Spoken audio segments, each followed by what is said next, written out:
Hi guys, this is Bell Channel 2018 and welcome back to my vlog.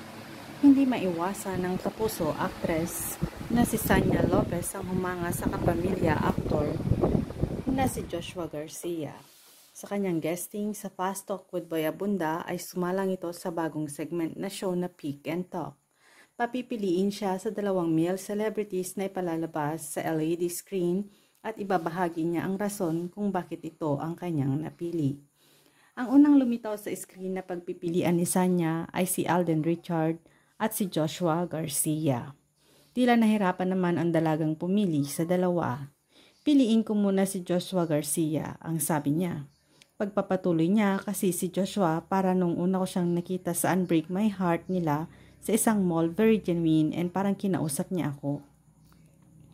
Parang kasama niya yung mga relatives niya na pwede bang magpa-picture yung lumapit sa akin para sabihin niya sa akin na pwede pong magpa-picture yung family ko. Sabi ko, oo naman no. Chika pa ni Sanya parang siya pa nga ang nahiya sa binata. So yun pa lang parang feeling ko magiging okay kami pag magkasama para wala kaming dull moments. Sincere na sagot niya. Tila natigilan naman si Sanya nang biglang sinabi ni Tito Boy na umanong humalik ang kapamilya actor. Am I right? People talk about it. I spoke to Joshua about it when he was here. Lahad ni Tito Boy, ha? Parang hindi ko po naman na-try, sabi ni Sanya, sabay tawa. Nagkaroon para sila ng small talk ni Joshua kung saan nag-congratulate ang dalaga dahil ang ganda ng Unbreak My Heart at pinasalamatan naman siya ng binata. Bilang si Joshua sikat na siya and gawin pa niya yon, pwede naman yung mismong kamag-anak niya yung gumawa. Siya talaga. Lahad pa ni Sanya. Sunod namang pinapili ang kapuso actress kung si David Licauco ba o si Ken Chan. At ang pinili niya ay ang huli dahil tagal na raw niya itong kilala. Kilalang kilala ko na siya nung walang tulugan pa lang po namin. Kami na yung sobrang close. Parang halos lahat yata wala akong maitago kay Ken.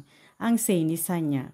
Sa huli ay tinanong ang actress kung sino ang nais niyang makadate at pinili niya ang kapamilya aktor. Gusto ko siyang makilala. Paano ba siya sa tunay na buhay, yung bilang tao, hindi bilang artista? Nakilala kasi natin si Joshua parang very mysterious guy.